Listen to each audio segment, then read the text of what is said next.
I am Tanya Abatello, a National Academy of Sports Medicine certified nutrition coach, a Kundalini yoga practitioner, and a citizen scientist. Today, what if anxiety is just a bad habit? Now, don't come at me because I know this might be an unpopular opinion like, oh, well, this happens to me and there's nothing I can do about it, or because this happened in my life, now I'm anxious about these things like PTSD and things like that. That's not really what I'm talking about here.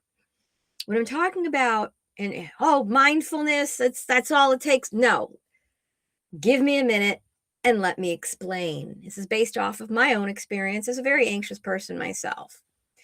So I was reading along on Substack, and I came across an article that talks specifically about this. However, first, a little backstory.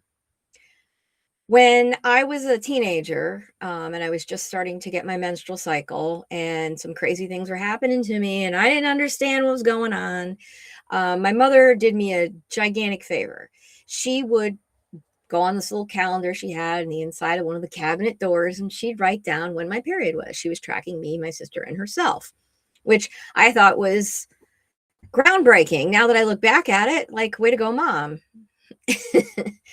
But what this did was it established a pattern. So what we were able to do was look at it, and I would be going, oh, I feel terrible. I'm miserable. I don't know why I feel like this. She's like, go check the calendar. I go look at the calendar. Bam, due for my period. Oh, it's just that. So when you stop and you recognize it in this circumstance, what I was doing was going, okay, there's something happening to me. It's not the end of the world. It's something that comes every month. It'll pass, and that will be that. And obviously taking, the things that you do, like, a ibuprofen, a heating pad, whatever it takes to take care of yourself. You're just more mindful of what is happening to your body. So what that did for me was made me absolutely obsessed with understanding the mechanisms behind anything that's happening inside my body so that I can be more mindful of why things are happening. And what it's done is it reduces the frustration, and it's given me a place to start from when I troubleshoot any given ailment. And this is what I do. I troubleshoot. I have a tech background and a biology background, and I like to use those together so that I can troubleshoot people. I love troubleshooting problems. I love fixing the problem. I like finding the little pieces of the puzzle and discovering what's behind the problem so that I can fix it. So this is what I do. And I started with myself. I also realized recently that I had chronically elevated cortisol. I had some tests done, and my cortisol was really high. And I knew that was behind my anxiety, and that my body was reacting to something. And it was a feedback loop. Okay. So you experience anxiety, your cortisol goes up. But if there are other factors in your life that make your cortisol go up, you're going to be anxious. That's just how that works. So you can kind of do a 1-2 punch with this. Okay. It's kind of, again, it's chicken or the egg, right? Where does it start? What you got to do is get it at both ends. And I will explain how to do that in just a little bit. So I battled these issues most of my life. I'm someone on the spectrum, and I have the gene mutation that hinders certain B vitamin assimilation, MTHFR. I've spoken about this in the past. Half the population has 1 or 2 versions of this type of, and different variants of this gene mutation.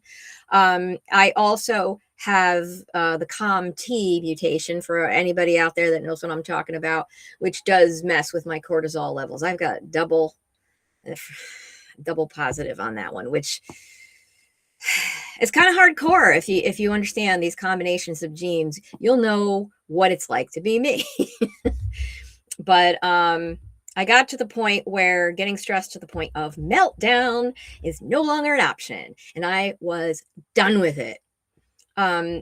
I happen to be sitting reading as usual, scrolling through my phone, and I get news reports about different studies. And I saw one about how lithium orotate shows promise in Alzheimer's patients. Um, it made me wonder if it could help people on the spectrum with high cortisol because of the method of action of it lowering cortisol and allowing the brain to fully rest and allowing you to sleep at night. Because part of the problem that I have is I have an insomnia thing, and it's a feedback loop. So the cortisol goes up, I can't sleep, you get wired, you get tired, cortisol stays up, can't get sleep. Like this is a terrible cycle for a lot of people. So what I did was I ordered 5 milligram capsules of lithium orotate immediately. And I didn't take them right away. I let them sit in my cabinet, which I regret now because the situation I was in when I ordered this, I should have taken it right away. I mean, I really let myself get to a bad point. And here it is, right? This is my life. There's things happening. We're dealing with a death in the family. We're dealing with some issues with my father, elderly father. We're dealing with issues with me trying to sell a trailer in a trailer park, and there's title issues, and it was a nightmare. And all of these things. And again, I'm somebody who the cortisol, it doesn't process. It just goes up and up and up and up. And next thing you know, I'm throwing things and like whacking my hands against things and having an out and out full blown meltdown. I'm a middle-aged woman. It's not appropriate. And it hurts because I hurt my hands too. And I broke things, and I don't want to do this. Like, this is anybody that knows anything about meltdowns. They're embarrassing. They're not temper tantrums. They're release valves that happen in people who cannot properly process stress hormones. That is really the bottom line. That's what's happening here. So I finally got to the point where I was like, okay, I'm taking this. And I did. And I didn't notice anything right away. Supplements are like that. So lithium orotate, like, what is lithium orotate? It is a salt mineral that is found in groundwater, but it's not found in my groundwater. Plus, I have a reverse osmosis filter, which strips everything out of my water. I do take a mineral supplement known as Shilajit, which has trace minerals in it. But for somebody like me, I need a little extra. And I did a whole podcast on that. If you want, check it out. It's a couple weeks back talking about the benefits of lithium orotate. But this specifically is around how I came to start taking it and what happened and what I started to notice when I took it, because this is the thing that's really important here. After about a month, I noticed a feeling of relief like I've never experienced before. I was able to think before reacting when I was triggered. It gave me time to think. I felt I was able to connect to people better. Again, right? Autism spectrum, there's like this weird wall between you and other people because it's too overwhelming experiencing other people's emotions and stuff. Like, I can't look at people's faces just out on the street, and like, I can't do that. It's uncomfortable. I don't like eye contact for that reason. But I was able to love more deeply and feel more, and I was finally able to really sleep. So what this did was it allowed my brain to actually start to clear some of this crap out. It allowed my cortisol levels to come down. I did get retested, and I had normal cortisol, which was fantastic. It's really added an awful lot to my ability to be patient too and deliberate. But something else happened that was a little unexpected. I noticed that I didn't have that edge. I just didn't have that extra go, right? I wasn't hyper vigilant, okay? Because I'm not anymore. I was forgetting little things here and there. Like, I left my phone one time at work. And these are things I never would do. I'd leave things off of shopping lists, or I'd forget, like, just little things, nothing major. And sometimes I lose a word here or there. Like it just didn't come to me like that. But lithium is not supposed to do that to you, right? Like it's supposed to actually help. And everything I saw says that it does increase your performance like that. Like it's good for your brain. But my newfound ability to be conscious with my newfound ability to be conscious and in the present, I started to wonder if I had been working off of my chronically high cortisol all this time, like it had been a performance enhancing drug. Yes, exactly. You get a high when you get stressed and you're chronically in that state of being stressed out and cortisol and adrenaline and all of that. This is why we have people who are like, I'm an adrenaline junkie, and they do like crazy things like jump out of airplanes. And a lot of that is your own neurochemicals are the drug. This is why when you drink alcohol, you feel intoxicated because you're poisoning your body and your body's going, whoa, and it's dumping a bunch of stuff into your system. This is why in the 90s, if you experimented with certain research chemicals, what they did was it would dump things into your bloodstream all at once, like serotonin, norepinephrine, and oxytocin. Your body is the drug factory. The substances you're putting into your body are eliciting that response from your body. So experiences, living in certain moments, creating I'm sorry. Again, I'm not being insensitive here, but creating drama in your life can be addictive. And I'm saying this lovingly from a place of somebody who did in fact have the same problem, right? So I did a little research and it proved my suspicions. So in my Substack feed, ironically, at that same moment, I saw this article. Let me see if I can share it with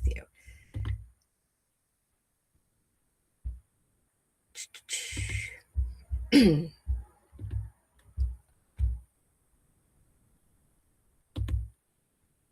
Okay. What if anxiety is a habit, not a disorder? So this was really cool. My goodness, I can't read it. I will link this below. And I will restack it as well with my comments. And I believe I did that already. So this is an excellent article by Judd Brewer, MD, PhD. And he talks about how they started working with anxiety as a habit and changing things from a behavioral perspective. And again, yes, okay, cognitive behavioral therapy, we've done, people are talking about all these different modalities that they're using now, ways in which somatic healing works, feeling things in your body and experiencing them and then changing the habit around them. This is what he gets into, only it's a little different, his tactic, but it got me thinking. Maybe I was addicted to cortisol, and that's why this has been happening to me. I didn't know it. Obviously, I was in a circumstance where my body is wired specifically to create way too much of this. I'm like a Tasmanian devil sometimes with this, and it's crazy is what it is. And I'm so glad that I'm not there anymore. So, he says, about 10 years ago, I shifted tactics and started treating anxiety like the habit it actually is. Instead of just throwing medications at the problem and hoping and praying that they worked, I began helping people map out their worry loops. What triggers your worry? What exactly do you do when you worry? What do you get from it? The results were remarkable. People who had been stuck in anxiety for years began to see their patterns clearly for the first time. Talk about reducing uncertainty. Oh, this is how my brain works. And once you can see the machine, you can learn to stop feeding it. And when I thought about that, I thought about what I said at the beginning about my mother mapping out my menstrual cycle. I saw how the machine was working. I understood what was behind these ups and downs in my moods and how I felt and everything. And once you figure this out, this is like cracking the code. This is the owner's manual for you. And then you could stop and go, whoa, it's just me doing that again. Yeah. So I decided to see what I could find about cortisol addiction, and I found an article in Vogue. I will also link that. Experts say that cortisol addiction, especially in today's high stress world, might be more common than we realize. While not an official clinical diagnosis, cortisol is, or stress addiction, is described as a subconscious pattern in which a person becomes psychologically and physiologically dependent on the stress hormone cortisol and the feelings it produces.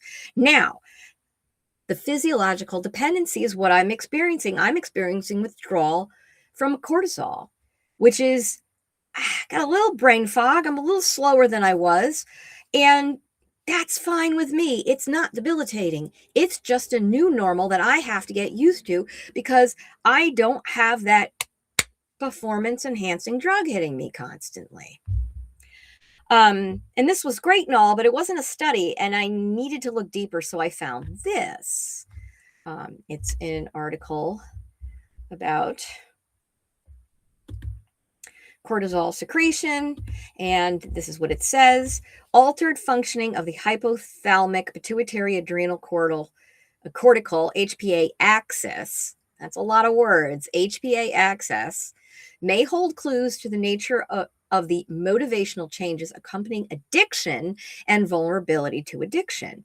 Alcohol and nicotine show at least 3 forms of interaction with the HPA functioning. Acute intake of both substances causes stress-like cortisol responses. Their persistent use may dysregulate the HPA. So, the HPA is getting regulated by the use of substances, and the substances are creating the stress-like cortisol responses. Again, this just showed me that this is why people do this. This is why people get themselves wrapped up in a tizzy, because it became a habit. It's a horrible habit. It's a miserable habit. I know a lot of people that really wish they didn't have to be this way anymore, and I didn't either. So this is the other thing I thought about. Well, what if it goes both ways, and addiction to the substances are caused by the desire to increase the body's cortisol levels by consuming the substances? The chain reaction of the HPA axis explains this. So I get into like a little more about what the HPA is.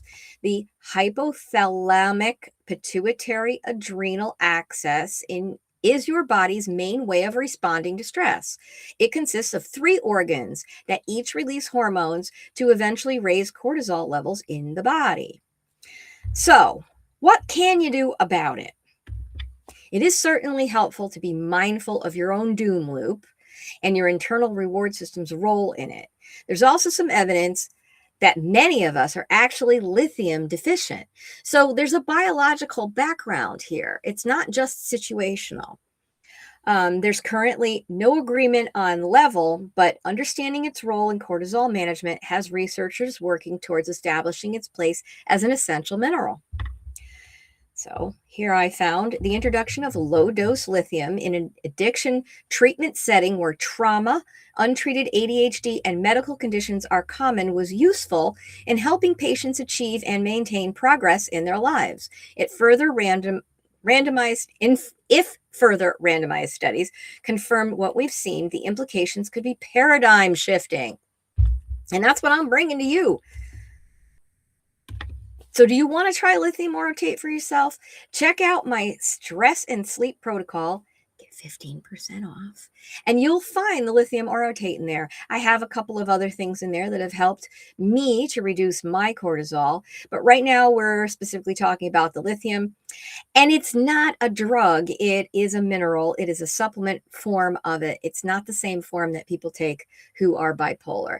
This is a gentler, more bioavailable version of this, and it has been absolutely life-changing for me. So I hope this information is life-changing for you. And I'm Tanya Abatello. This has been, wow, missed that. I am Tanya Abatello. This has been Trust Your Gut with Tanya, and I am wishing you a sparkling day.